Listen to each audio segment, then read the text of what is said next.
Good afternoon, everyone, and welcome back to the Truly Your VA podcast with Janice. Today, I have an amazing guest on, and I've been kind of like checking the days off on my calendar.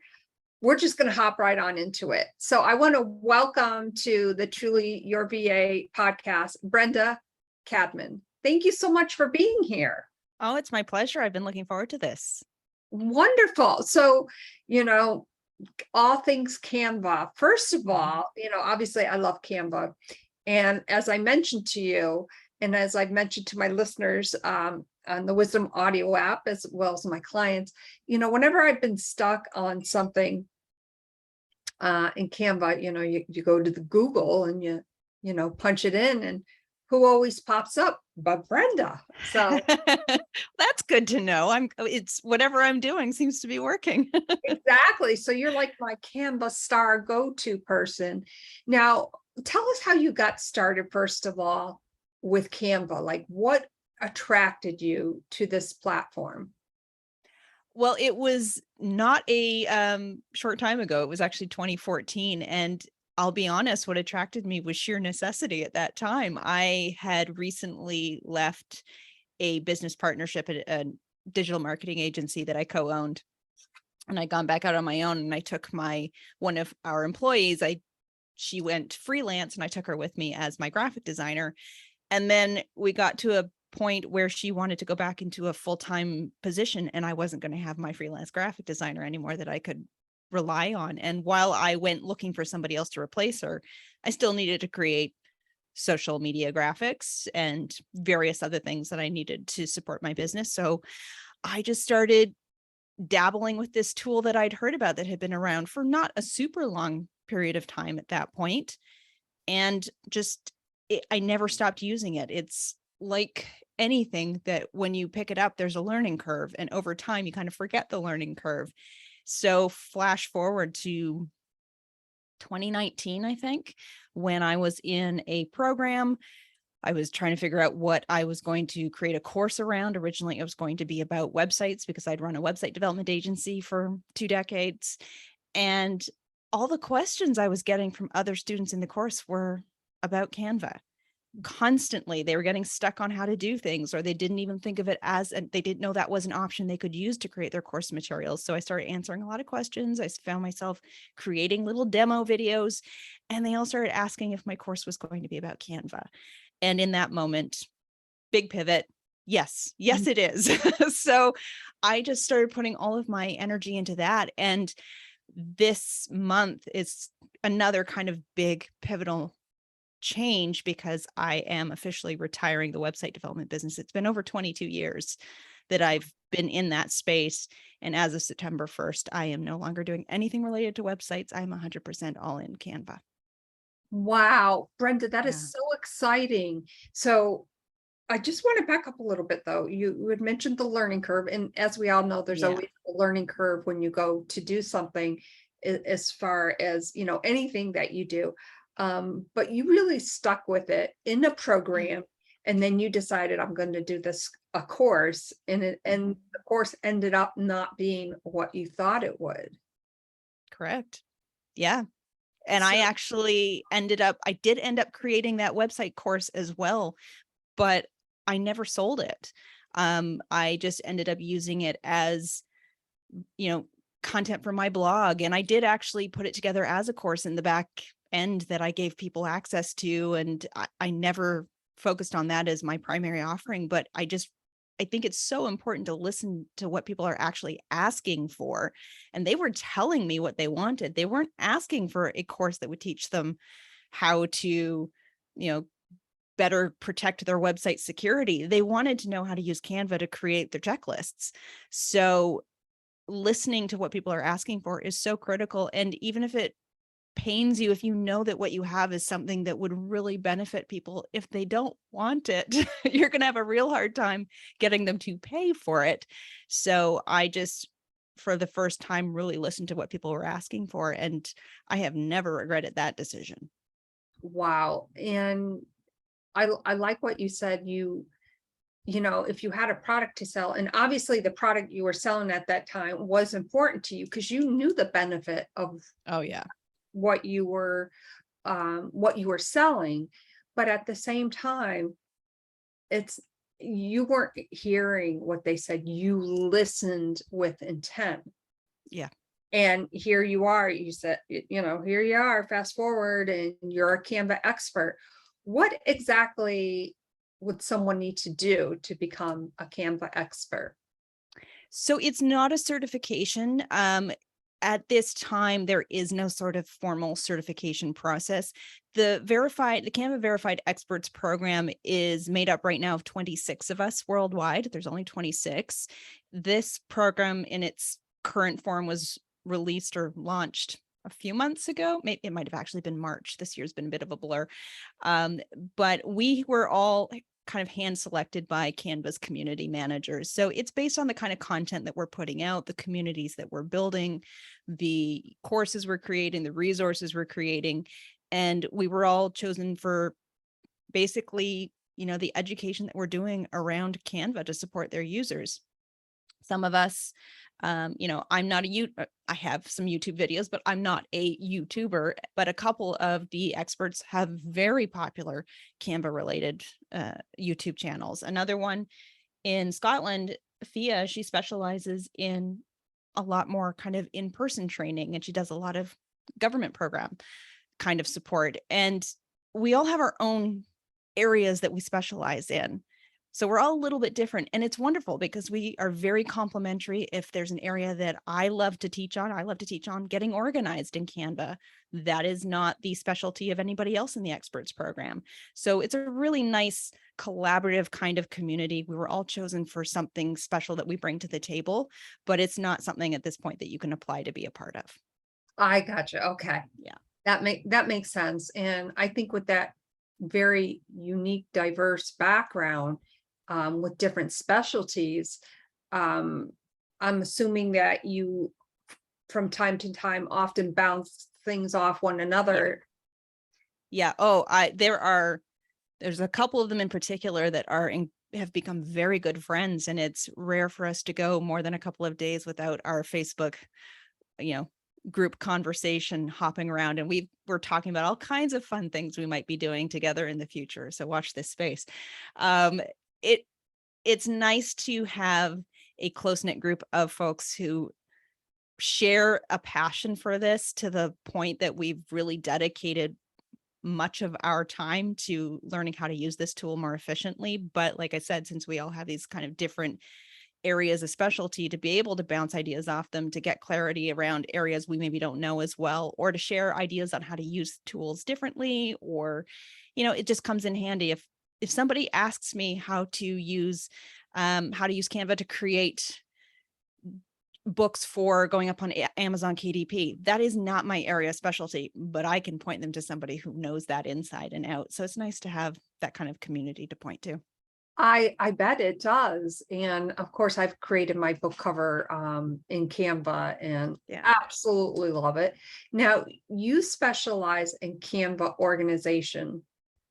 Yeah, that is. Well, I mean, I teach a variety of things related to Canva, but that has my heart. I'm a former professional organizer, so that has my heart in terms of creating filing systems and helping people use the tool. I mean, there's lots of people who will teach them how to create beautiful things with it, and I can teach you that as well. But I want to teach you how to use it more efficiently, because as fun as it is to go down the Canva rabbit hole, it's a real time suck as well, potentially. And I want you to be able to get in there, get it done quickly, so you can move on to doing the other things that are more important in your business. And if you don't know how to use various features of Canva to make that happen, you're going to waste a lot of time that you don't need to. That is true, because, I have found myself, obviously, with running 3 podcasts, I'm very detail oriented. And I will say from time to time, of course, like for instance, since we're talking about specifically organization, I like the uploads that I do to Canva, whether it's photos or videos or whatever. I try on a monthly basis to, okay, I don't need this anymore. Let's get rid of it.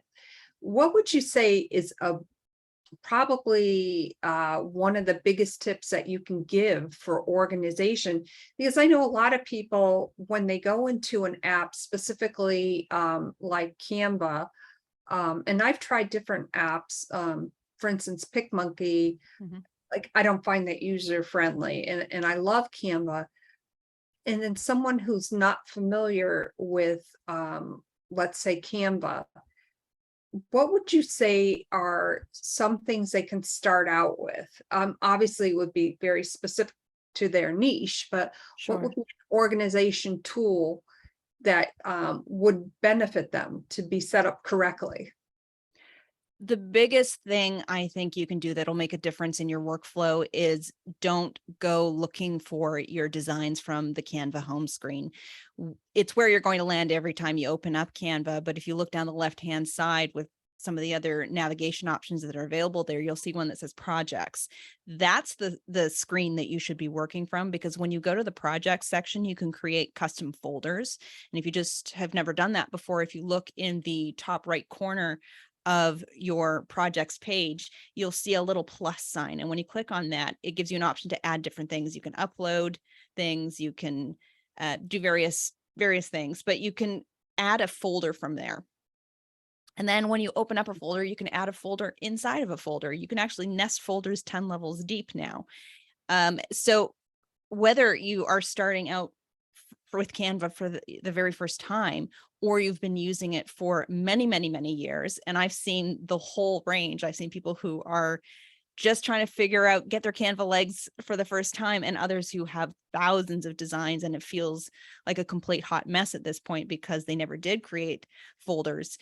Regardless of where you're at, creating them starting now is going to help your system moving forward. So if you've already been using Canva for a long time, you have a sense already of the kinds of designs that you're going to be creating, and you can probably do a little bit of an inventory and figure out, how does this chunk down? Do I have a lot of social media? Great.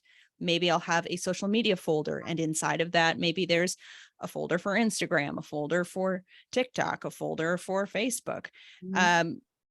Or do you use it to do a lot of client projects? Maybe there's a clients folder, and inside of each of those, there's client A, client B. How Mhm. you use it is going to impact the kinds of folders that you actually create. Same way any sort of physical paper filing system, what you're putting into those files is going to vary from person to person. And you have to figure out how you're using it in order to create a system that's going to support that.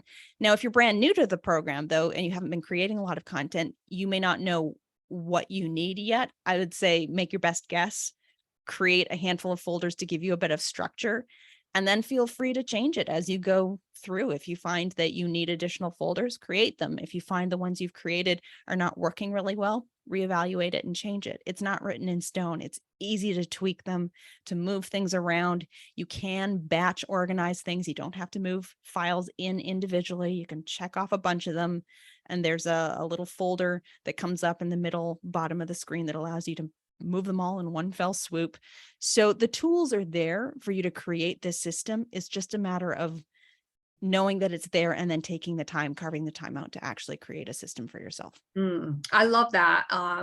Such good information and tips on the organization part of it.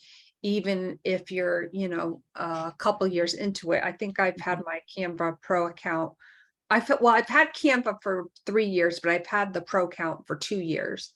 Mhm. And obviously, I know that there's like different things that you could do with the free versus the paid, but I always suggest, if you're just getting started with it, to do the free version first, maybe get Yep. familiar with it, and then if you see the need, of course, from there you can definitely upgrade your account, and it's very affordable, which is nice.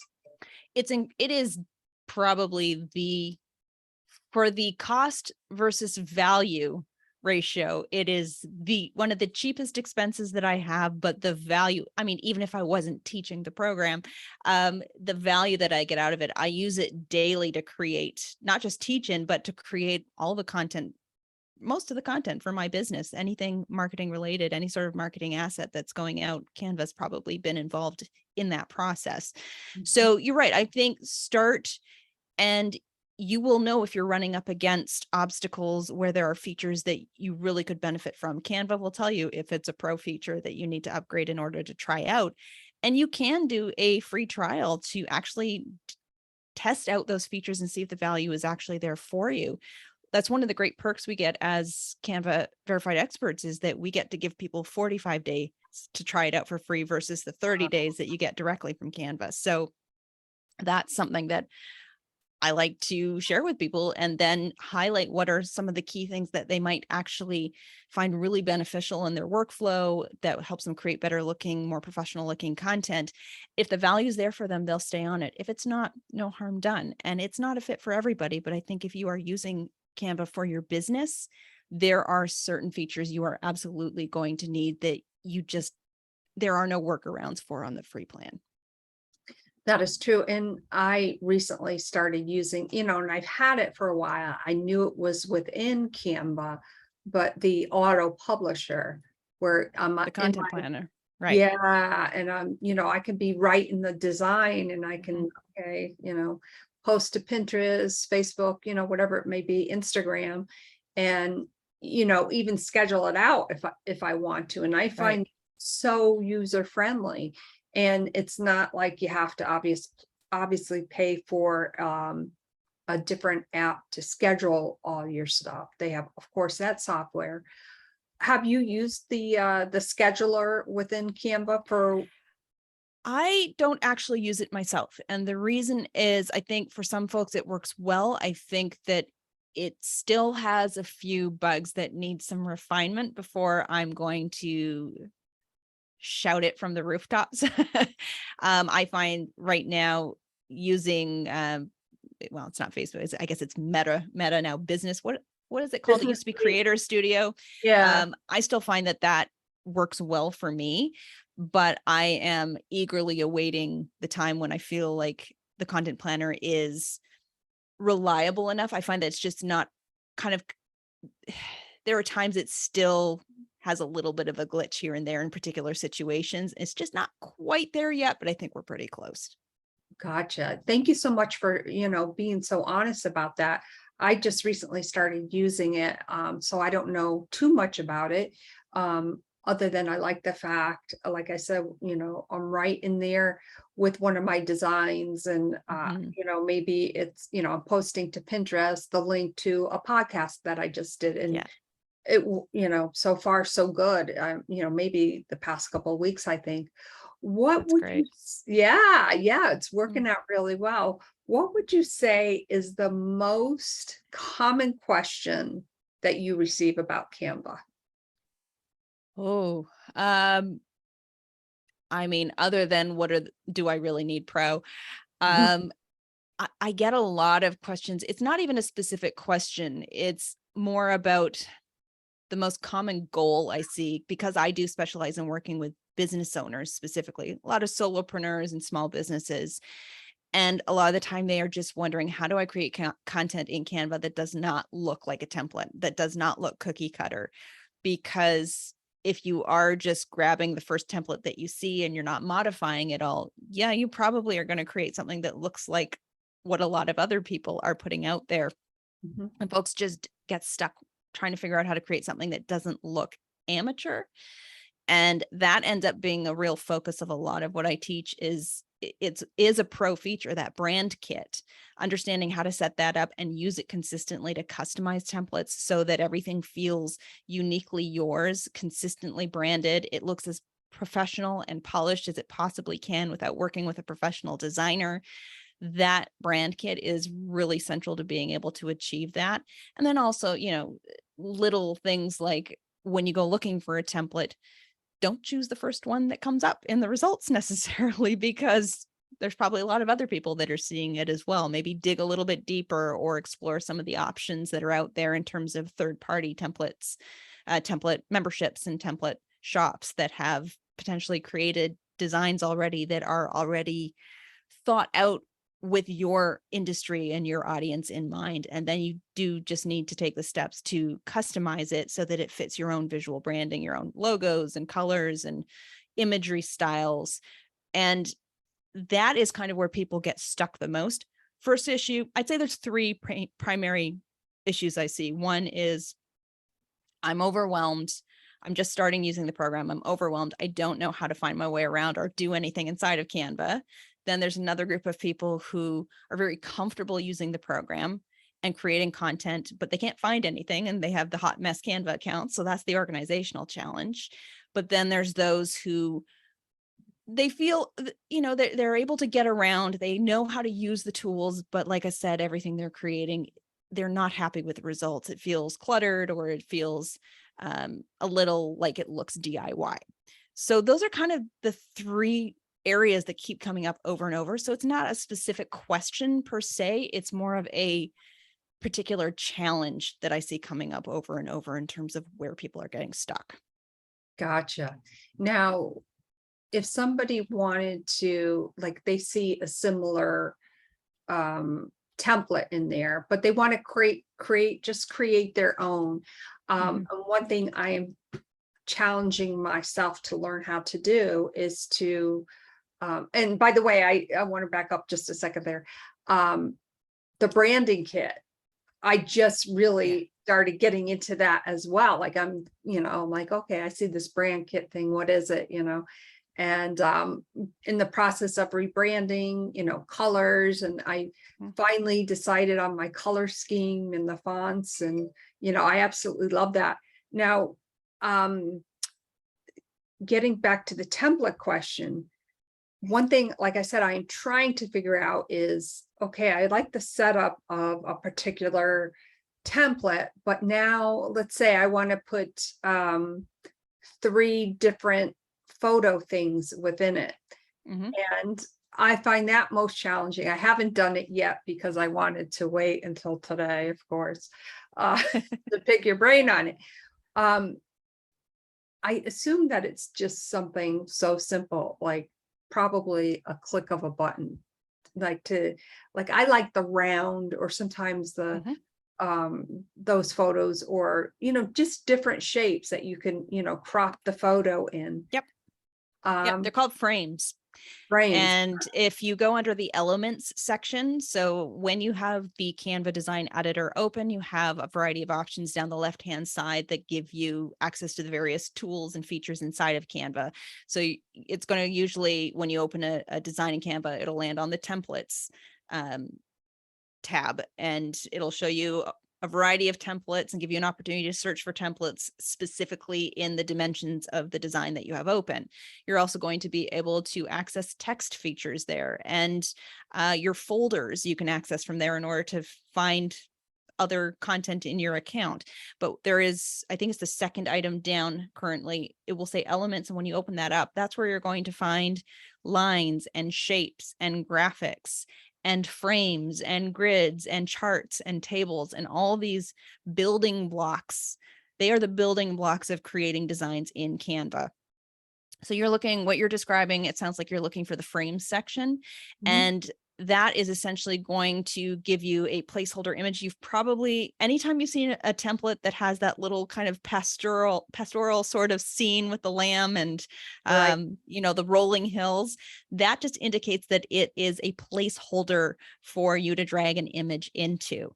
And if you go into the frame section, you're going to find a ton of frames that some are, circles or squares, or some have borders, some don't. Some are mobile phone size, there's a wide variety. You can actually search as well for, circle frame, a circle outline frame, whatever it is you're looking for. And then you just add those, but click on them, add them into your design canvas, and then you can resize them. You can add your own images to them, and you can start customizing from there. Another way to do it, if you're looking, for example, to find, if you had 2 in a design and you wanted to add a third one, you could just simply select one of the existing ones. And then you can either use the little, there's a little toolbar attached to it to duplicate it, or you can just use your keyboard shortcut, which I'm on a Mac, so it would be Command D. On Windows would be Control D. And then just, if you use that shortcut while you have something selected, it'll duplicate that existing one. And then you could just drag a new image into it. So you don't even have to go looking for the same one. So it is I mean, you've highlighted really here the fact that these things, they seem simple when you know where to look, but because there is so much that comes with Canva, which is wonderful because it means sky's the limit in terms of what you can create. But because there is so much, it can be a lot overwhelming if you don't know what's available and where to go find it. Thank you so much for explaining that. And, you are so right. Because there are so many wonderful and diverse things that you can do with Canva. I mean, really, the creation is unlimited. Like, it's just unbelievable. I want to welcome all of our listeners on the Wisdom Audio app. My name is Janice, and I am here today with the amazing Brenda Cadman. She is a Canva expert. And if anyone has a question for Brenda, if you'd like to send me a message in the back channel, I would be happy to ask Brenda while she's on live with us today. Now, so you work with solo entrepreneurs in different businesses. That must be so exciting because obviously you love Canva. So I think in a way, like, Canva is a playground for just creativity, like endless possibilities. I mean, it is one of the reasons that in the past I have not offered kind of done for you one-on-one services related to Canva, because I am very committed to building the course side of that business. But I've been asked more and more if I will actually, create somebody's course materials for them. And I resisted, but now that I've started doing it again, because I'm such an advocate for sticking within your own brand kit when you're creating your own design materials, I think that is paramount importance when you're creating your content. But because I get to play with other people's brand kits now to create their content, there's a lot of fun that comes with that as well, to work with a different color palette and a different font hierarchy and all that. So I do get to explore my creativity in that way a little bit more than perhaps I would just creating my own visual marketing assets. So, and that is so exciting. And, speaking of color palettes, I don't know how I did this, but when I go to like a new page, open in my browser, I get a color palette. And I'm like, oh, that one, oh, that one. And I'll let you know at some point what the name of it was. Don't know how I did that, but I probably had 20 palettes. Yes, this is the one. So it was like palette overload. Yeah. But I finally decided, I'm like, no, this color scheme feels really good to me. Like, I had a vision for it and I really saw it. When somebody's in the process of choosing a palette, and I guess too, it would depend on whatever business they're in, I would assume. What would you think, like, what is the most color palette maybe that you have seen or is similar to other, like, for instance, obviously I have 3 different podcasts. Each design that I have for each podcast is different. Right. Yep. I mean, every business is going to be different. I've seen some businesses that have, 2 or 3 completely different businesses with a completely different audiences and different brand personalities, and you're going to have very different looking brands. And then you just need to make sure when you are creating content for each of those, that you are consistently using the brand kit that has been set up for each of those. Other business owners, there's crossover. Maybe they have their main business and they have a podcast. So maybe there's an umbrella family color palette that they pull from to use on both of them. And there's maybe just the primary color is different on each of them. I've done that in the past. I had a business that I had the website development business, and then I worked on a project that was more an SEO focused with not a business partner, but another business owner that we kind of tag team's not the right word. We teamed up on doing some stuff together. So I used the same brand kit, the same brand color family, but instead of navy blue, which is what I use most of the time as my primary color, I pulled a different color from my palette to be the primary color in that case, but everything else felt very similar. So you knew that they were connected. You knew where they were part of the same umbrella, but I was able to visually distinguish them. Everybody's going to have their own way of doing it. I would suggest, though, if somebody has a complicated sort of setup, that if they can work with a brand designer who can help them sort out the most visually effective way to do this, something that's not going to drive them crazy in the future when they're trying to create content for all of this. It is important to work with a professional when you are in a position to do so. Canva is not a replacement for a graphic designer. Mhm. It is, it's an amazing tool, but depending what you put into it is going to impact what you get out of it. And if you are putting a garbage visual brand into it, it doesn't matter what template you use, it's not going to be able to save it on the other end because it's not going to feel consistent. It's not going to feel like it's a fit for who your audience is. So I think it's important to, if you are struggling with the visual, the actual brand development portion of it, work with somebody who is actually going to be able to help you through that process. That's not what I do. But I worked with somebody to create my own visual branding. And now it's very easy to create the content in Canva because she gave me all of the patterns and the, pattern overlay graphics. And she helped me nail down the colors and all these things so that I could pull it into Canva and be able to create content easily from there. So that's a very roundabout, wordy sort of answer. But I think ultimately everybody's a little bit different in terms of what's going to make sense for them in terms of their color palettes and whether or not they need one or if they need multiple, depending if they have, multiple businesses and audiences. Gotcha. Now, with brand palettes, with the different colors, how many colors is a standard for having colors in your brand kit? I don't think there is a standard. I think every designer is a little bit different. I think some like to have a wide range of colors to choose from. They like to have a very colorful sort of palette. Others prefer to have, a couple of primary colors and some neutrals and a couple of accent colors. It, again, it's going to be dependent on your industry and all that. That is a topic I would definitely defer to a branding expert, but you Gotcha. do want to make sure that you have enough colors. If you just have black and white, you don't have enough to work with. You need to have something that's going to be a primary color. You need some sort of neutral. You need an accent color. And then how many you have of each of those is probably going to depend on the designer that you're working with. But you also need to be thinking about things like contrast. Am I choosing colors that will provide enough contrast when I'm actually creating graphics and a website?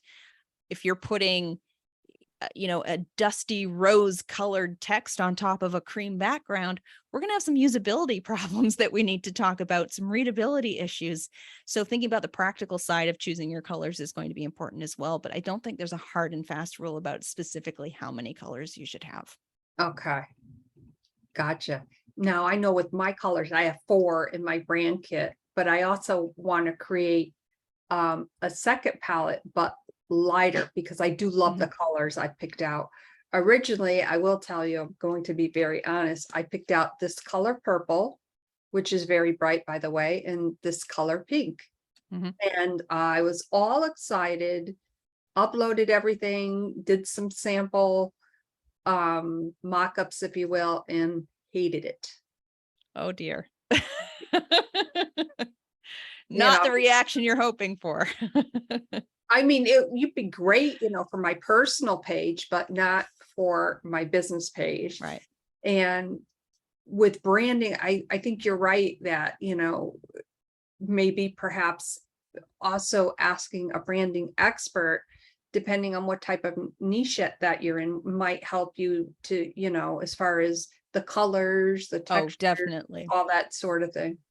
Yeah. And you need to, there's a lot that goes into your branding that isn't the visual component. I know when we think of a brand, we do tend to think, oh, your logo, your colors, your fonts. And that for Canva is their official brand kit, is those 3 components, but there's a lot else that goes into it. And your brand voice and your brand story, these are things that need to be, if you want to have a visual brand that is going to connect properly with who you're trying to speak to and how you do business and what's important to you and what your business personality is, then before you start choosing colors, you need to sort those things out. So if I know that I have my brand voice is more traditional, if it's You know, I like to look to Fiona Humberstone. She's known online as the brand stylist. She teaches color theory related to seasonal colors. And after I did the work of going through that process, my brand personality fell firmly into an autumn color palette. And that gave me some direction of the kinds of colors and the feel that I would be looking for. So I think that's a really good place to start if you are at the beginning of that process and you're trying to figure out what sort of color palette should I be choosing. I do think it can be a bit of a misstep to just choose a color palette that you like, unless you are your ideal client, because if you are a luxury wedding planner, you're probably going to have a very different audience than if you're an early childhood educator. So, figuring out who that audience is and what sort of colors are going to land best with that particular ideal customer, these are things that you need to be figuring out and spending some time on before you start narrowing down the visual components. And that information is actually going to really inform the choices that you make, and it's going to make the process easier. So that's my own personal belief on that anyways. Wow, that is such amazing, good information. Brenda, how can our viewers and listeners get in contact with you? The easiest way is to go to howtousecanva.com. It forwards you to our Facebook community.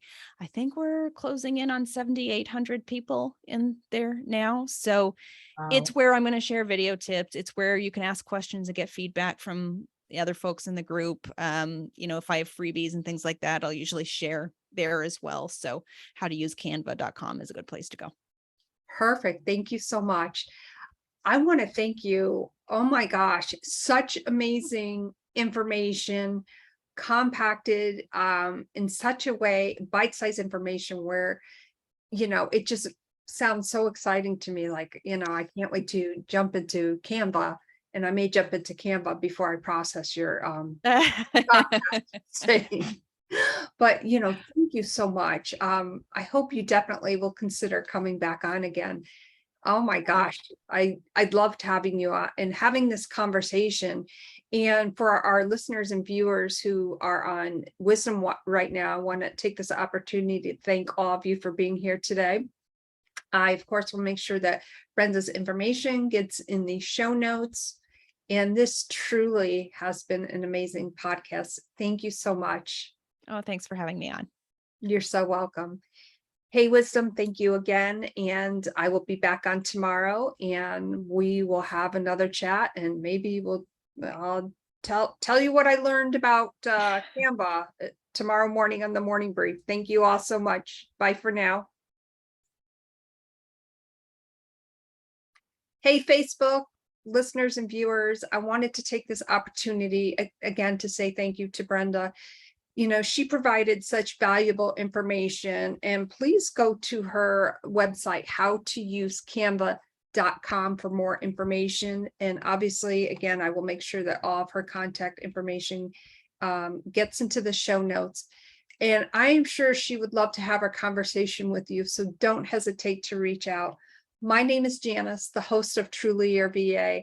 Today, I was truly impressed beyond imagination. Your imagination is the key.